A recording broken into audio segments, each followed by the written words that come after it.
And this new report says Aurora's mental health crisis response needs a closer look after 3 deadly police shootings in just the past year involved people in crisis.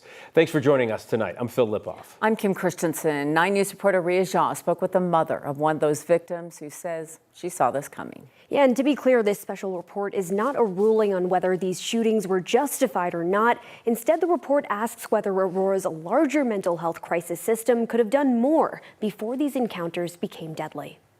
I tend to hold it. Some grief is too heavy to hold. So Michelle Garcia I try to just feel like he's still here. keeps hers close to her chest. Amari had a history of mental illness. He had a history dealing with law enforcement.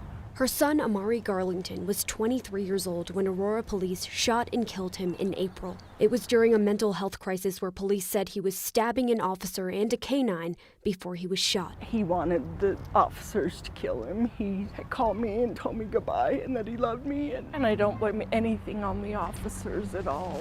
On Wednesday, Aurora's independent monitor released a special report that starts off with Amari's case, calling for the city to review whether its behavioral system is doing enough before people in crisis end up in deadly encounters with the police. You know, by the time the police come, I think people are already so far into a mental crisis that what can law enforcement do? The report says behavioral health is a public safety issue, and prevention needs to happen before a mental health crisis becomes a police call. I asked them, please make him go into a psychiatric hospital. Even weeks before, I had called or texted like the 988 line and like looked for mobile crisis units because I saw it coming, I knew. One recommendation is better support for families, who they say are often the first to see a crisis coming, but the last to know where to turn. It's the system, you know, the mental health system. The monitor is now urging Aurora to create a task force and conduct behavioral health incident reviews to study what happened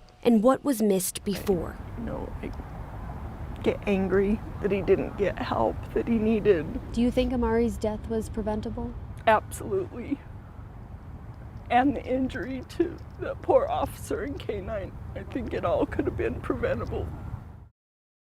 The monitor says the next step is better coordination across the system between police, fire, clinicians, hospitals, and city leaders. Michelle says she hopes at the very least her son Amari's death can help force the kind of change she believes could have saved him. Ria Jean, 9 News. It was another gray and cloudy day across the metro area. Tomorrow, conditions are expected to turn drier and warmer before the possibility of a few stronger storms as we head into the weekend. For more on what we can expect, because everyone's making their plans, it's Wednesday. We're past Wednesday, Chris Bianchi. Get us there. And there's also a ton going on this weekend. We talked about this last few days. Friday, Saturday, and Sunday, there's a ton more outdoor concerts. It's that kind of season, right? After Memorial Day, we're now unofficially into the summer season. So Morgan Wallen's Adam Power Field on both Friday and Saturday. Michael Franti's at Red Rocks. Death Cab for Cuties on Friday. Point being, there's a lot going on. And it does look a little stormy both those days, where we're seeing the majority of the action down here, southeast Colorado. Lamar, about a half-inch of rain so far today. One rain gauge just outside of town with about an inch of rain so far. Low 60s right now in the metro area. We stayed mostly dry in town today, though the airport did pick up about a 1/10 of an inch of rain. Still seeing some showers on the eastern plains, but these are winding down in Denver. Just a few spritzes of rain. We'll hold on to a few more of these tonight over the eastern plains. But then tomorrow, we'll see some showers and storms develop tomorrow afternoon. That could include some stronger storms on Friday and Saturday. For those outdoor events, I'll tell you about that in just a few minutes. A bill sitting on Governor Polis's desk could soon change the way schools in Colorado serve students with disabilities, requiring them to make accommodations so every kid can participate in activities. Senate Bill 125 passed with bipartisan support, but it still needs the governor's signature to become law. 9 News reporter Colton Chavez joins us now with the story of one family, Colton, here in Colorado, who says this legislation can't come soon enough. Yeah, Phil, that's right. And for families like the one you're about to meet, every day without the legislation, they say being signed is just another day their kid risks being left out. 10-year-old Magdalene knows she doesn't like to miss out. The conversation with her is not like, I don't want to do it. She will do it. Whether it's painting a picture And she's like, please. Or playing with her dog. She wants to do it all. But she gets it done. She's absolutely, truly tremendous. But her mother, Ellie Roth, says she has learned since her daughter was born that even the strongest spirit can have fragile feelings. She has had like a variety of health issues, but I think that the one that's most prevalent right now is she is a right leg amputee above knee. A challenge since birth that Ellie says has kept her daughter from being able to do certain things at school. Every year they have to run a mile per state testing for physical education. So you would think like, all right, we'll just opt her out of that.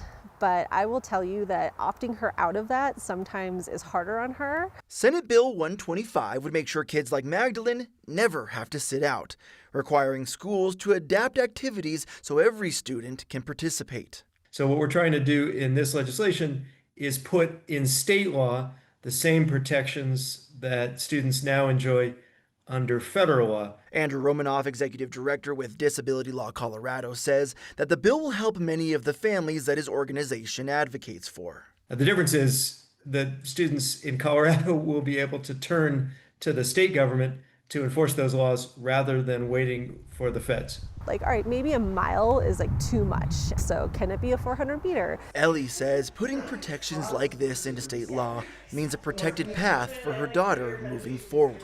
She gets to perform and be a part of it to the best of her ability in a way that like doesn't make her feel like she's an outsider. Helping kids just like 10-year-old Magdalene to never miss out. To be able to truly feel like she's a part of it. And tonight, a spokesperson for Governor Polis tells us he's reviewing the bill. Colton Chavez, 9 News. Colton, thank you. Today, jurors saw and heard some dramatic body camera footage of the aftermath of a 2024 shooting that seriously hurt a teenager. Brent Metz is now on trial for assault, menacing, and weapons charges. The teen and a friend wanted to take homecoming pictures on the property of former Mountain View Town City Council, Brent Metz, in Jefferson County. According to court documents, Metz arrived after the boys returned to their car, boxed them in with his pickup, and pulled a gun. The gun went off. 17-year-old was shot in the face. Today, we heard testimony from the boy who was shot. We came to take photos. We were waiting for him to ask him. Okay. And he got out of his car and shot. Shot? Shot. Look at my windshield. I was writing a letter to ask him if we could take photos on his car. I just heard a gunshot. So Metz's attorneys contend he lost his balance while trying to holster his gun and mistakenly went off without him pulling the trigger. That model of weapon, they say, has a design flaw. The trial is expected to last through Friday. The Republican frontrunner for governor is ministry leader Victor Marks, who makes a lot of big claims. He says he's done more than 100 international rescue operations to save women and girls.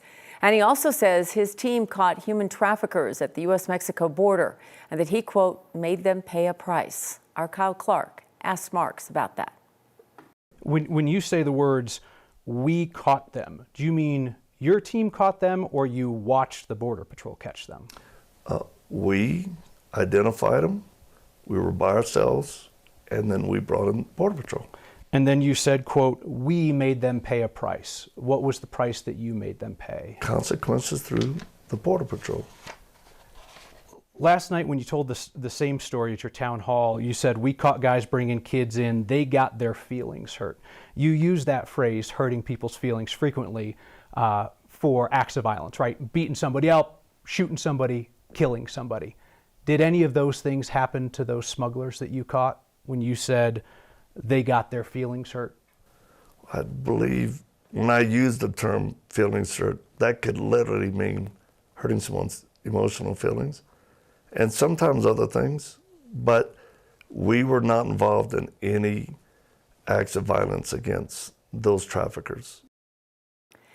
You can see Kyle's full 30-minute unedited interview with Victor Marks on the Next YouTube channel. They will discuss Marks' claims of leading international rescue operations, whether he's killed people in those operations, and the hundreds of exorcisms he's performed here at home. Next week starts our primary debate series on 9 News. We have the only scheduled debate with all 3 Republican candidates, State Senator Barbara Kirkmeyer, State Representative Scott Bottoms, and Ministry Leader Victor Marks. They will debate live on 9 News at 6 p.m. Tuesday, June 2nd. Then on Thursday, June 4th at 6 p.m., the Democratic primary debate for governor between Senator Michael Bennet and Attorney General Phil Weiser. And then the following week, the only televised debate between the Democrats vying for the chance to face Republican Representative Gabe Evans in what is expected to be one of the closest congressional races in America. State Rep Manny Rutinol and former State Rep Shannon Byrd will debate here on 9 News June 8th at 6 p.m. Marine veteran Evan Munsing was originally set to debate, but he suspended his campaign this morning.